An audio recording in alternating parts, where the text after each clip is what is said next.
Charlotte Talks. I'm Mike Collins. On the local news roundup, CMS says their multi-million-dollar crisis alert system doesn't work and they want their money back. The company that installed it says they fixed it, so who's right?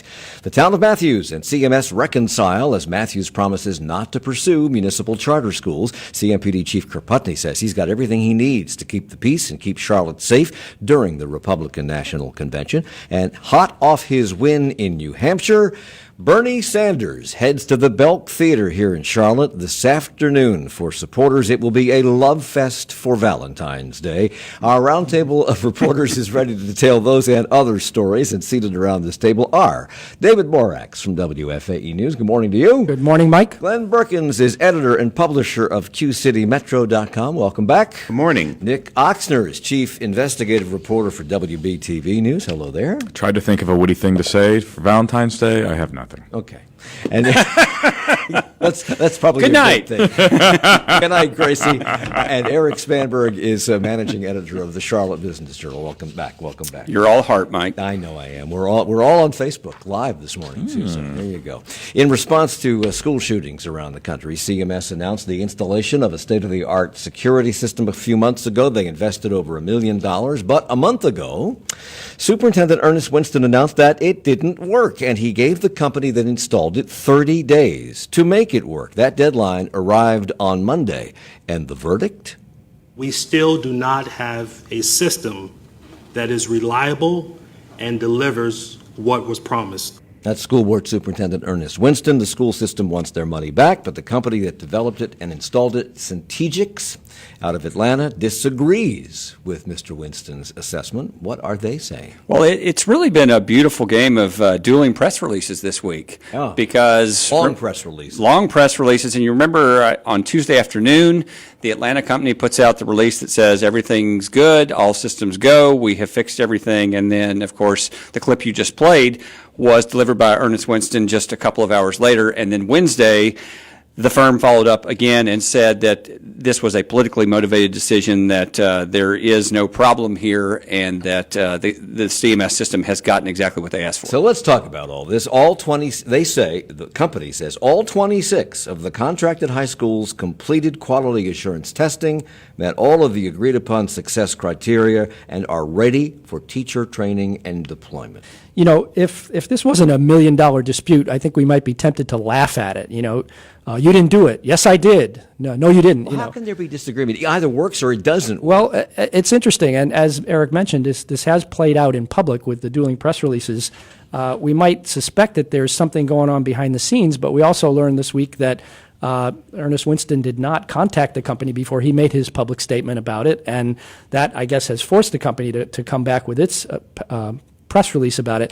Which they put out on Twitter, by the way. Well, they did it moments before or a couple hours before he made his statement, so they must have known something was coming. Yeah. My colleague, Ann Helms, who's been covering this for WFAE, says this is going to go to court because the issues here are all wrapped up. Now, one other thing we need to remember is there's not actually a contract here. This was done with purchase orders.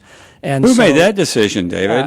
Well, maybe it was our previous superintendent. It was under his watch. I'm not sure who exactly made that decision. But when they get to court, what they'll be disputing is whether the company has met the requirements of this and whether there was ever any firm agreement on exactly what they were delivering. It also appears, based on the press release, that CMS is still using the system. It's Centegix. Centegix, yes, thank you. Centegix listed several recent instances, including last week. Yeah, where the school system was apparently using the system. So if it's not working, they apparently haven't abandoned it altogether. Well, here's what they said. They said that their system works and was used the morning of the press release to trigger a modified campus lockdown for an unspecified event at Garinger High School, and it worked. And they went on to say, we are disappointed CMS leadership chose not to work with us and to ignore the successful completion of testing. Our many requests for contact with leadership received no response. The lack of transparency and collaboration is unfair to vendors and does not advance the goal of enhancing student safety. How reputable is this firm? Anybody know anything about them? I can't Oh, I'm say how sorry. I thought you reputable were about they to say are. something. I I'm sorry. went to their website and I saw that they do work with other school systems. So this is not the but first system that they've installed. Is this the I first system of gathered- this size? well, at I 26 gathered- Yeah, no, they work with a Not. number, I saw the same thing. They work with a number of school systems. Now, how effective, I have Right, no and, idea. and here's where we got to jump in, Mike, and parse the statements. So Ernest Winston and the school system isn't saying it doesn't work at all. It says it doesn't work reliably and consistently, and specifically doesn't do some key things that they thought it was going to do. Centegic says we met all of our benchmarks and the success metrics, or it was some corporate word that like that. And you notice, Nick, they said something like there were aspects that they were not asked to do. That's right, like tracking teachers, Tracking which is a teachers, which thing would be that kind of Winston, important. which is a thing that Winston specifically said they couldn't do. Now, here's why all of this is a problem, because there's no contract. So where are the success metrics really in camp? Where are they written down? Where do we know? And how Well, I did we think know? all we have is the original RFP, the request for proposals, which presumably the CMS staff is holding the company to.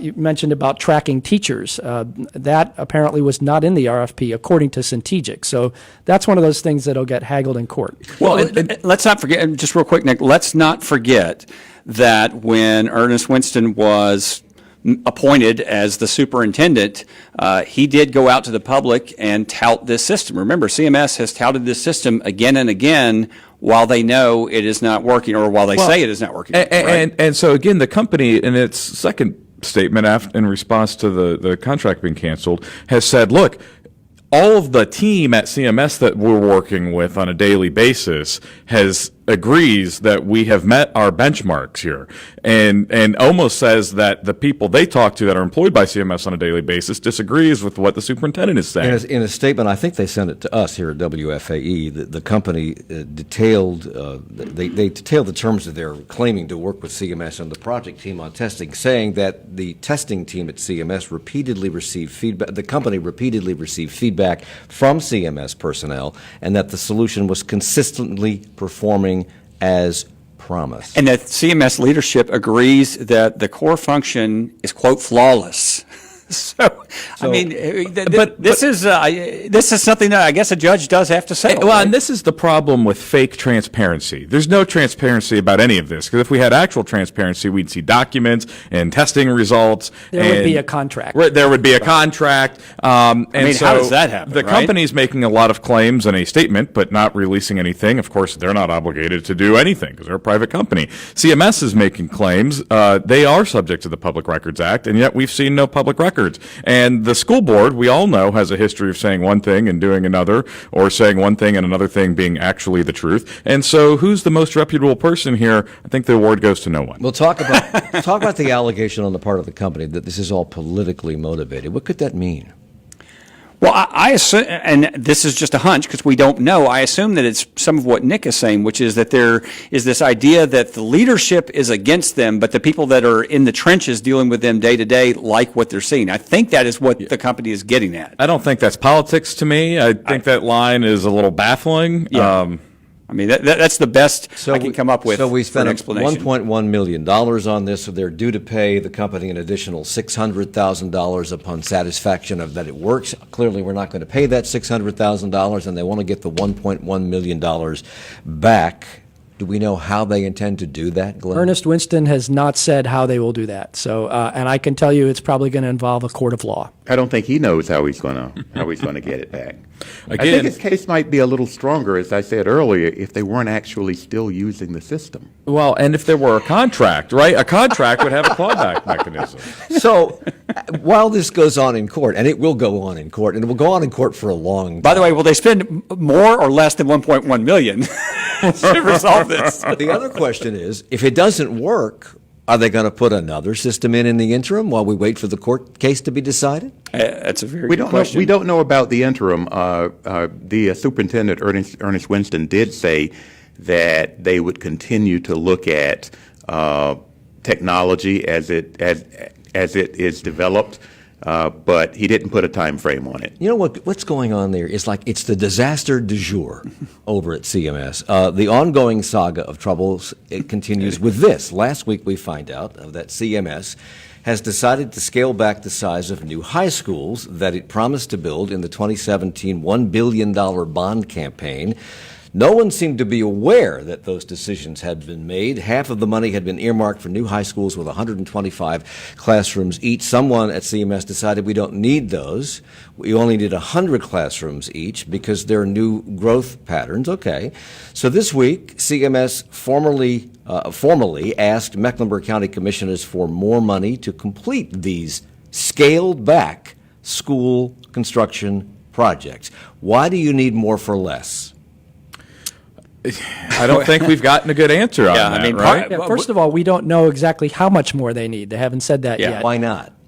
They're still. I think what they said was we need more money. We'll be back with you with the numbers. But Is it the abacus they use to count that up? I'm not sure, but You're still using new math. the new math. I mean, one thing that's been mentioned already is land costs for a couple of the new schools. I guess being higher than anticipated. I assume the other thing that's going to creep into this, which is obvious anywhere around town, construction costs have obviously gone up because the economy is so good. But the real mess here is what you alluded to at the beginning, which is that as this became apparent, it was never disclosed publicly, or it was disclosed too late publicly. Which is, again, goes back to the no one trusts CMS because they do things like this. It's perfectly reasonable, and it happens all the time. It happens like once a week at the city, it feels like, that, this project that was slated to be done is going to be way over budget because of construction and land costs. It's Charlotte. And we do need to note that it's not illegal for CMS to not know exactly what these projects are going to be. When you do a bond in North Carolina, you say what the general topic is going to be for, but you're not held to any specific project. So, but still, transparency in the whole process here is something that people are looking for among all the other things that CMS does. So this is going to come up at a public hearing on the 2017 bond projects on February 25th. So County Commission Chairman George Dunlop says that he is receptive to hearing the request, but he needs more information. And he noted that CMS Board Chair Elise Dashew admitted the system hadn't communicated well on the issue and plans to revamp the system for better transparency. There's that word again. When it comes to schools, demographics, geography all play a role. Construction costs, real estate prices play a role. Is that what this is basically all about, or is there more to this? I don't think we know. I mean, I don't think we have a good answer on that. And I think another question that's already popped up, and you'll hear again, is, how much culpability does the new superintendent have? Because obviously he was part of CMS while this was going on all along, even when he wasn't superintendent. So this is going to be another messy conversation for the school board. And I think part of what's happening here, at least for the moment, they're able to blame it on this transition of superintendents. What is it, the seventh in the last 10 years or something? So Vil Malik, another county commissioner, gave the school board a scolding on Tuesday night over the changes. She said, quote, "You're saying now that you're going to renege on the plans that you gave to the public. You don't need to lose that public trust." And she added, "We want to trust you." But she said, "Here we go again with a board we thought that cared about the community and could keep their word and be honest and fair with the people." And she noted a decades-long problem with a history of the school system breaking promises to the African-American community. Glenn, I have 20 seconds. Is that a commonly held feeling in the community? Yes, in 20 seconds, that is definitely a commonly held feeling. I should like to point out that's less than 20 seconds. Glenn Perkins is here from You're hired. CityMetro.com. Nick Oxter from WBTV, Eric Spanberg from the Charlotte Business Journal, and David Borax from WFAE News. We're coming right back. Support for Charlotte Talks comes from WFAE members and Mazda of South Charlotte, committed to Mazda's focus to ensure every element of a car is designed around the driver. More at MazdaofSouthCharlotte.com. And Gaston Day School, welcoming artists, inventors, storytellers, and big-picture thinkers. Gaston Day educates students preschool through grade 12. Information on applying and campus visits can be found at gastonday.org. Well, Monday on this program, we're going to take a look at the Latino vote in this election year as the Democratic presidential race heads to Nevada, the first test of the candidate's Latino support. This year marks the first election in which this group is expected to be the country's largest minority, and yet they have the smallest share of eligible voters. So we look at the challenges of getting those potential voters registered and at the impact they may have Monday on this program at 9. It ain't over yet. 98% of people still haven't been heard from. This is going to be a long primary process. Primaries, judicial politics, and a post-impeachment purge. I'm Todd Zwillick. It's time to catch up on a big and busy week. It's the Friday News Roundup. That's next time on 1A. That's coming up at 10 following Charlotte Talk's local news roundup on 90.7 WFAE, Charlotte's NPR news source. It's the local news roundup on listener-funded 90.7 WFAE and 90.3 WFHE. I'm Mike Collins with David Borax, Glenn Berkins, Nick Oxner, and Eric Spanberg gathered around our table just in time for Valentine's Day. The town of Matthews and CMS have made up. I heart you. Thank you. Big sloppy wet kiss. Town commissioners voted unanimously on a resolution saying the town has no intention of opening municipal charter schools. And this is what Mayor John Higdon had to say about ending this 2-year impasse. We came to the Captain Obvious consensus opinion that the children in Matthews and all of our towns are better served when our boards work together as partners and not as adversaries. Higdon was following through on a campaign promise when he ran for mayor to mend fences with CMS. So remind us how this came up in the first place. Way back in 2018, then North Carolina Representative Bill Brawley, who is from Matthews, ushered through some legislation that allowed 4 Mecklenburg towns to create a municipal charter system, in large part because they were frustrated with CMS funding.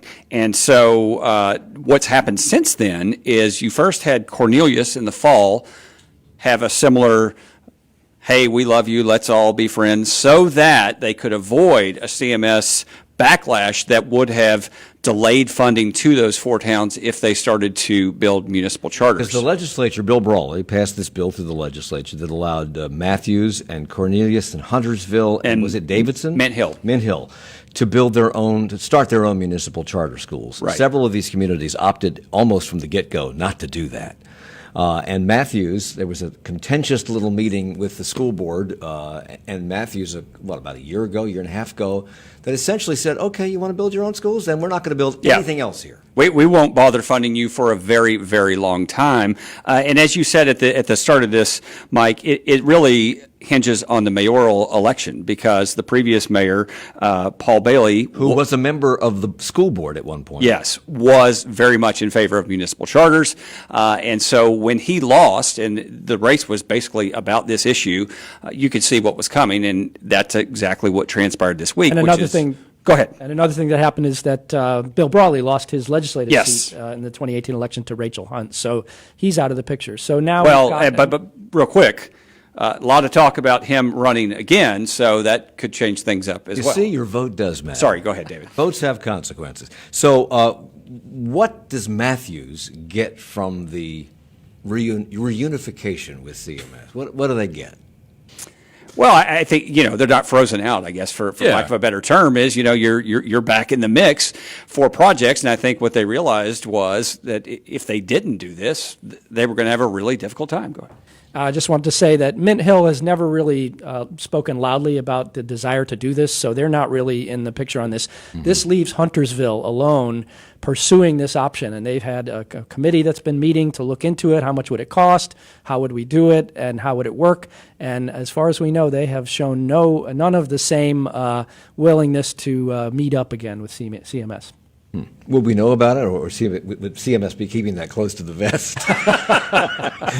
Does this end this chapter then, at least for Matthews? Does this end this? Yeah, I think so. And even what David says, I suspect that all 4 eventually are going to fall in line. I don't know. Huntersville has. Well, I mean, even Matthews, even before Paul Bailey lost his reelection, was like, There's a loud element there. Do we really want to do them? We want the option to do this, but do we want to do it? Which is different than Huntersville, which is still making moves to be like, yeah, we think we might want to do this. And so they have not shown any signs of letting up yet. And they have elected officials up there that I think enjoy kind of going against the grain. So it would not surprise me one bit. Well, there is Strong that ideology. North Mech aspect, I guess, to it. North Mech is mad about a lot of things, so that might further motivate them. That's true.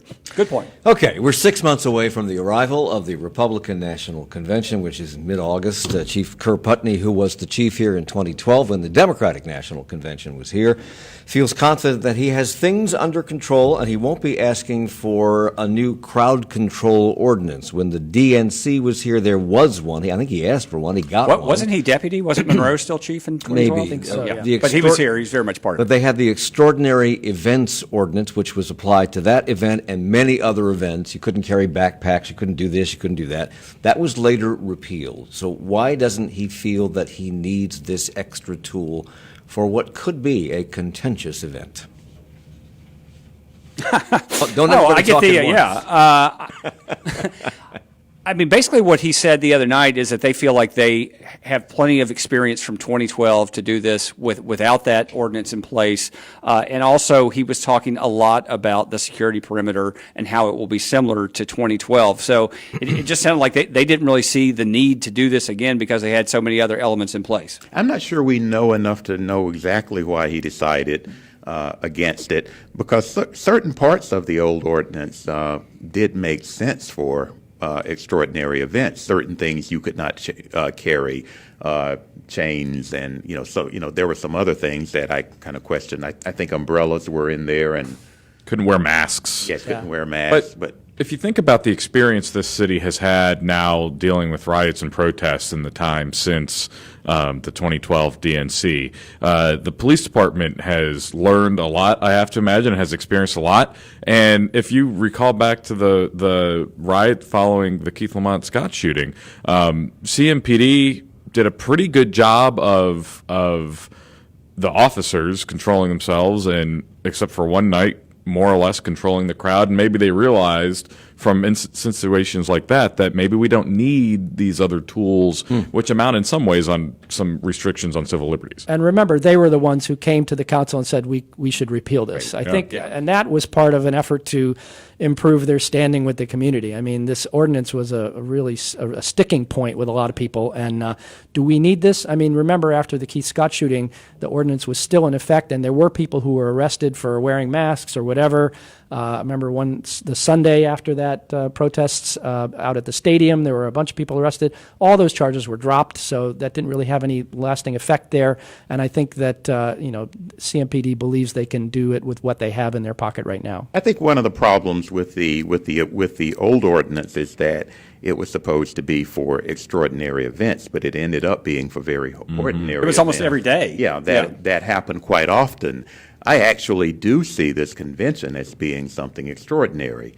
But if Chief Putney feels that the department doesn't need it, then I'm sure he knows what he's correct me if I'm wrong, doing. but I believe this convention will be smaller. There won't be as many people here as there were in 2012. Fewer delegates. Fewer delegates, but 50,000 visitors. I mean, so it's still sizable. More news media. Yeah, more news media. But I was going to ask anyone around the table, because I didn't hear the answer to this. Does Secret Service have ultimate say on everything that happens security-wise? In other words, if they want to I would think so. ban, that's what I would think as well. So if they come in and they say, we don't want backpacks or whatever it is, then... Within the perimeter. Right, that's what I mean, within the perimeter. But then if you have an extraordinary event, that would apply to things maybe inside and out, under the old ordinance. So, yes, once the security perimeter, the Secret Service has the final say. So that's what I'm saying. What I wondered was whether Putney and the police looked at it and said, look, if there's an issue like that, Secret Service can take care of it. We don't need a local ordinance. And we don't know what the perimeter is yet. We do don't. Okay. And that will be announced by the Secret Service. Okay. WBTV is reporting that the Charlotte City Manager, Marcus Jones, largely, these are your words, largely deferred to CMPD Chief Kerr Putney over a 2017 decision over whether to side with the chief of the, with the chief and the Citizens Review Board in the I mistyped this in the use of force case. Tell me what this is about because I just screwed it all up. Sure. So, Mike, let's start with this. Last week, the Citizens Review Board voted to disagree with Chief Kerr Putney's findings that there were no policy violations by Officer Wendy Curl in the fatal shooting of Dan Queers Franklin at the Burger King parking lot last spring. That was only the second time in the board's 23-plus year history that they had taken such a vote. The first time they had voted to disagree with the chief was in 2017 in an incident that involved a then CMPD police officer named John Dunham, pressing his pistol to the head of an unarmed man and saying, quote, "I will kill you." That ensued after a foot chase. The man had run from police, and then they proceeded to use a number of different ways to beat on the man. And all of that was caught on body cam footage, which we have all seen because it was on television. Chief Putney determined at the time that when the officer put the gun to James Yarborough's head and threatened to kill him, he had in fact violated policy, but he did not deem it as use of excessive force. So Yarborough took his case to the Citizens Review Board. Is that correct? Eventually, that's correct. And it's important to note, Chief Putney found that he violated a policy that was conduct unbecoming, pressing your gun to the head of an unarmed man. And this never would have become public had James Yarborough not managed to get the body camera footage himself and get it to us at WBTV. He had tried to launch a complaint at CMPD prior to doing all that by showing up at CMPD and filing a complaint, and no one investigated it. And so we publicize the tape, it comes out, then he goes to the CRB, and the CRB, at the time, ultimately voted to disagree with the chief. The story that we did, this was all rehashed to set up the story that we did this week, Mike, and that is the fact, what actually happened after the CRB voted to disagree with the chief, specifically on the findings that he did not violate policy regarding excessive force. And the answer to that is functionally nothing, because court documents, or documents filed in court, as well as deposition transcripts filed in a civil rights case that James Yarborough brought against the city following that, show that when the CRB votes to disagree with the chief, the next step is that the city manager has the ultimate say. Was the chief right, or was the CRB right in saying that the chief was wrong? And the city manager testified in making his final decision. He decided that the chief was right. And who did he consult to make that final decision? The chief. Glenn. I've been in the room with Chief Putney a number of times in a number of venues where he's appealed to the public not to settle their disputes with law enforcement in the street, to live another day and take it to the department and through the channels. And this appears to be what happened here, as Nick said. And nothing was done until the media started looking into this. This young man filed a complaint, just as the chief has said the public should, and it was ignored. I think this incident. I think the chief has to realize that there is a court of public opinion here as well. This isn't just about whether this officer violated policy or what the technical definition of excessive force is. I think most people would say that a person who is unarmed, who is not posing a serious bodily threat to law enforcement, should not have a gun pressed to their head and their life threatened. And their life threatened. I think most people would say that's excessive. Yeah. And he was running away from the police, not toward them. Right. And I'm not defending someone running away from police. I'm not defending someone struggling with police who are trying to get that person under control. I want to be clear there. But these are professional, trained law enforcement officers, and that type of behavior, I think most people would agree, should not have a gun pressed to their head. And here's the interesting thing about that, Glenn, is one of the findings in the Citizens Review Board, it's a confidential memo that came out, we obtained it because it was filed in court, but they found specifically that the police officer in his write-up in justifying why he took out his weapon at all, he said because he thought James Yarborough was reaching for his waistband. But in reviewing the video and reviewing the testimony of Officer Yarborough, they found that they didn't think he was right. They found him to be untruthful in trying to justify why he even pulled his service weapon at all. And so those were among the very detailed findings from the Citizens Review Board. And ultimately, the way the process is supposed to work, from everything I can find, is that Marcus Jones, as the city manager, is supposed to be the one who reads these very detailed, very nuanced findings from the CRB, looks at the video on his own, and then makes a final determination. What he testified to under oath in his deposition is that he read the CRB's findings, consulted with Chief Kerr Putney, and ultimately found that Chief Kerr Putney's position was reasonable. Well, and a couple of things there. One is that I believe your report also included that Marcus Jones said that he went to Putney because Putney is the expert. Yep. And while obviously he is the expert, I think to your point, Glenn, this is a matter of public opinion. And Lord knows CMPD understands that. They've been through so many of these things. And when they are talking so often about de-escalation, and you have something that seems this crystal clear, I mean, a lot of these things are very gray. This one is not very gray. It doesn't seem to be anyway. And still, there was this hesitancy. And the chief even said that he didn't think civilians should be weighing in on something like this. And I think that's probably a statement he might want back. Okay.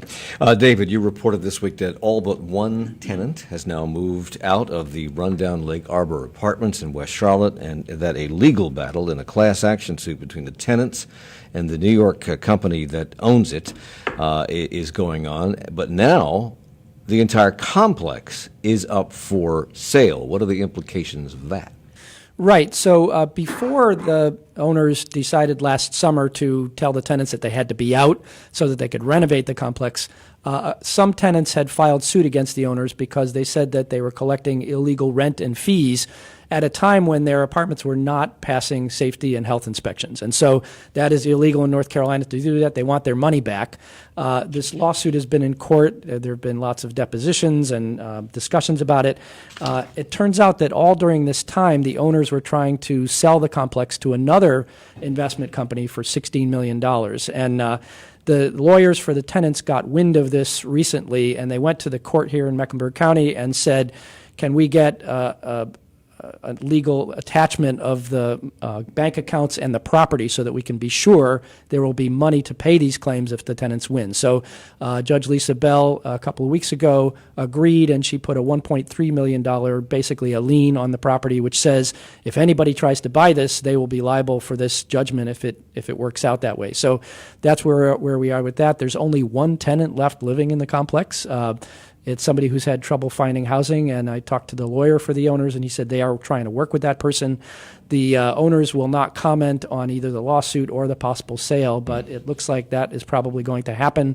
One other side note, I learned this week that another company, another local group wanted to buy it and maybe preserve it as affordable housing, but they got outbid. And Julie Eiselt of the City Council says that's frustrating. We don't have the tools to do this. We know that the arts community is in trouble financially. We're going to talk about the ASC when we come back. But the Actors Theater put out a plea to patrons last week for money to sustain its operations by saying that without it, it would have to cease operations. And Chip Decker, the company's artistic director, told me this week that he needed around $35,000 just to pay the rights fees on the plays they want to produce.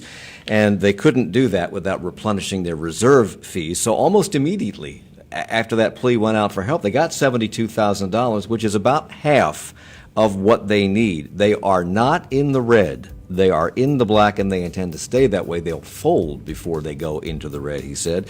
So at least they're getting some help somewhere, but they still need more. And these problems are not necessarily connected to the problems we're about to talk about with the ASC. We'll talk about that. We'll talk about bond package for pedestrian safety and big endorsement in a presidential race near and dear to us. It's Charlotte Talks on WFAE. Support for Charlotte Talks comes from WFAE members at Duke Energy, committed to increasing renewables, lowering emissions, and striving to be carbon neutral by 2050. More at duke-energy.com/getmorefacts.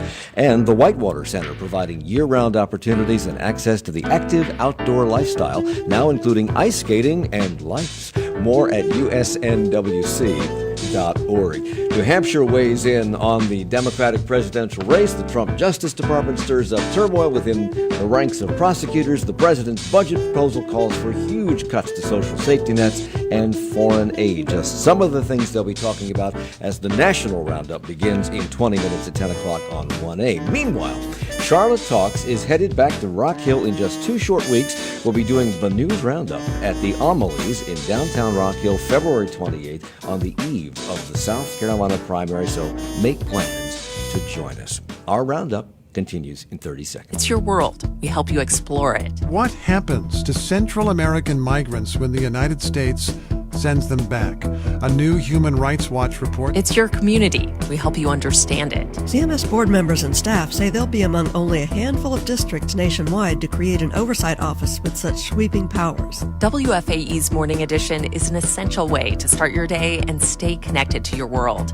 Listen weekday mornings from 5 to 9 on 90.7 WFAE.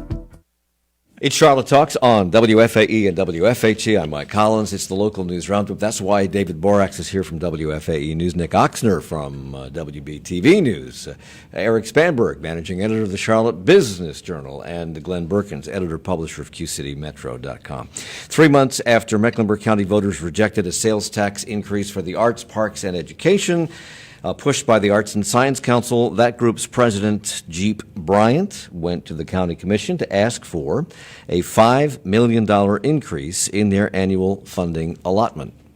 As you probably know, our near-term focus is really on ensuring we're able to put our arts, science, and history sector on a more stable and sustainable path. And so to that end, we really do appreciate your consideration of this budget request. So Jeep told commissioners he'd be going to the city for $7 million. That's up from the current $3.2. That amounts to $12 million. And if I've done the math right, that's about half of what the sales tax increase would have brought in. How was he received by county commission? You know, it wasn't as skeptical as I may have expected. Now, there were a lot of questions. Nobody said, hey, we're just going to hand you more than twice what we've been handing you. But there was some openness to the fact that Arts and Science Council doesn't really have many places to go. So what they really focused on was, we want to see your entire budget. We want to see what else you're spending on. We don't just want to know what you're doing with the county money. Vilma Leak was pretty, you've got a lip, I will stop speaking and let her speak. No, Vilma Leak was a little skeptical, and she said it would be a tough request for her.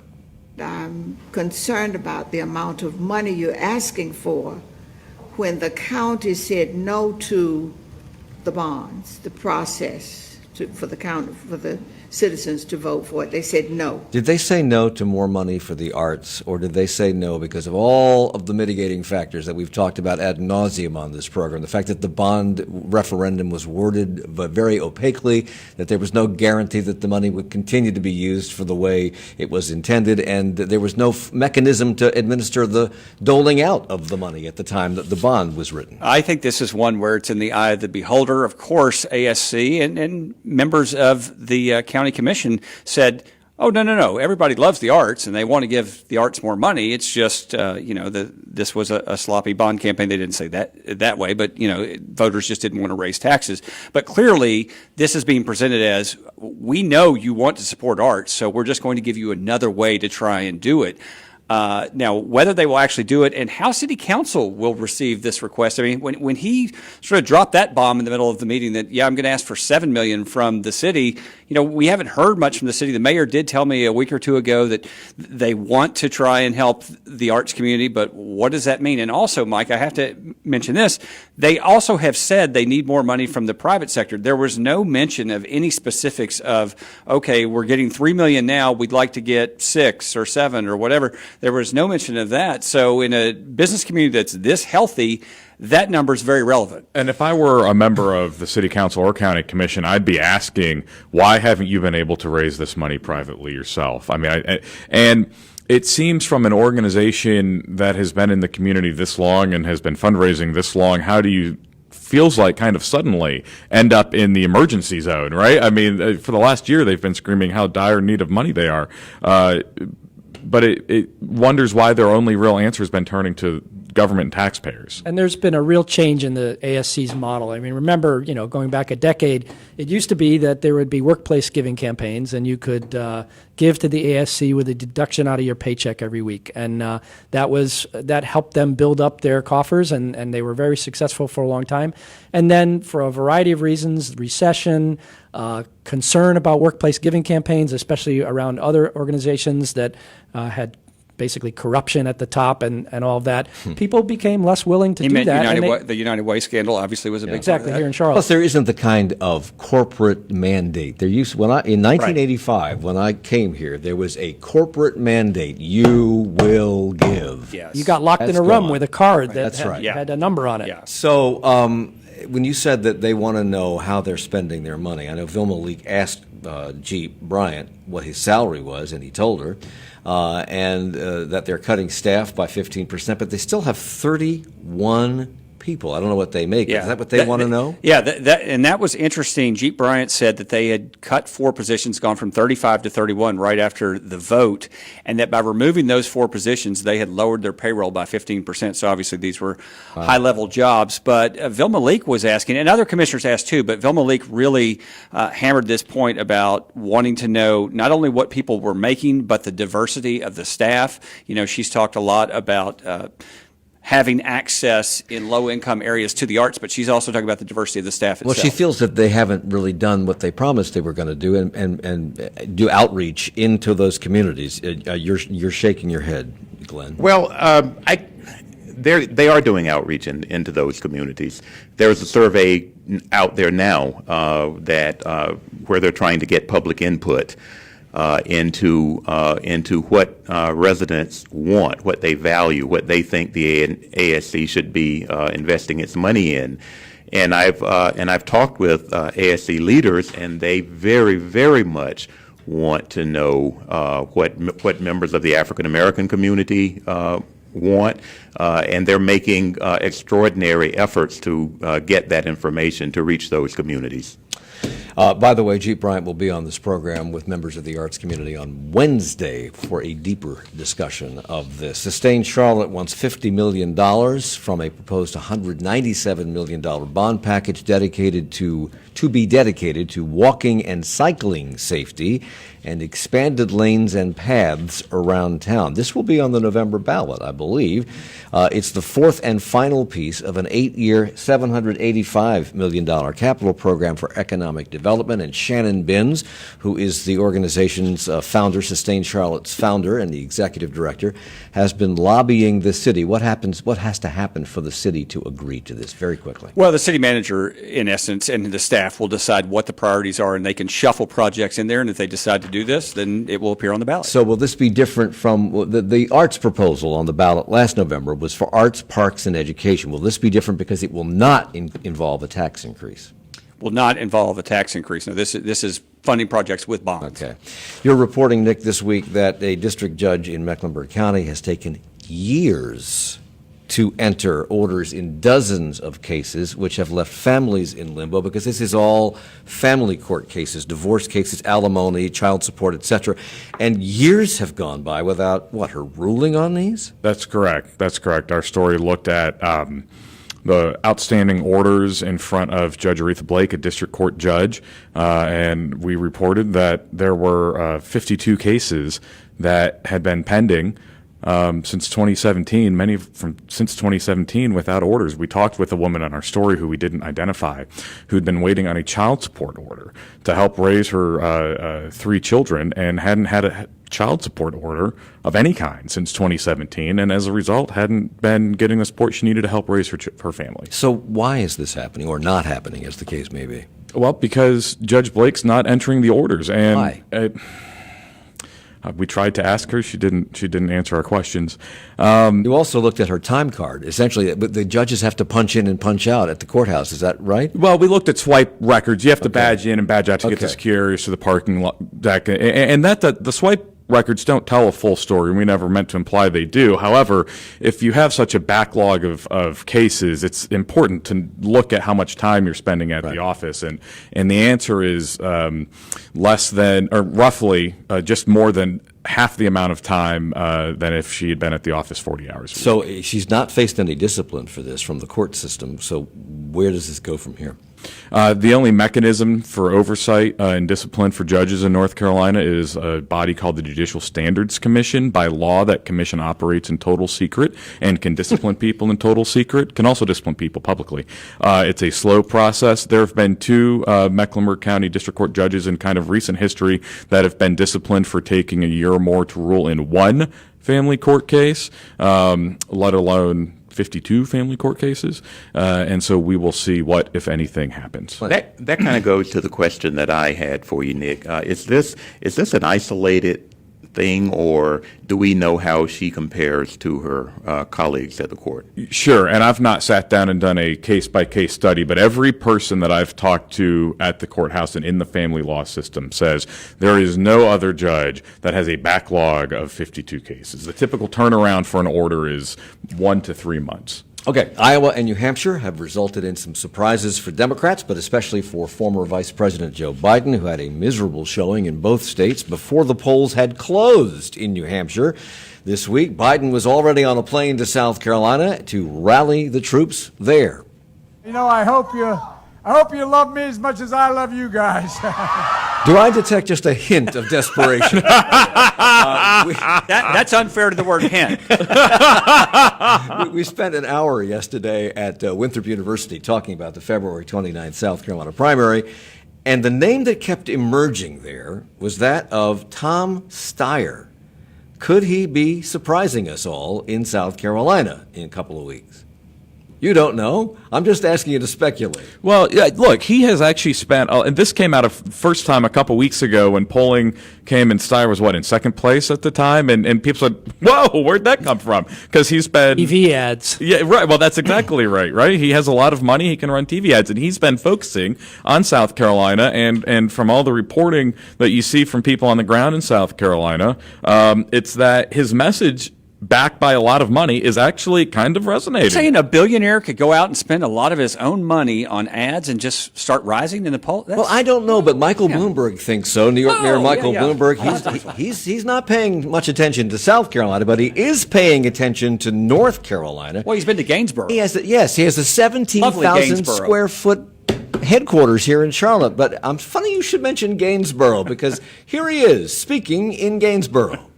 We have 124 people across this state, and we have 8 offices, including one here in Gainesboro, and we have momentum.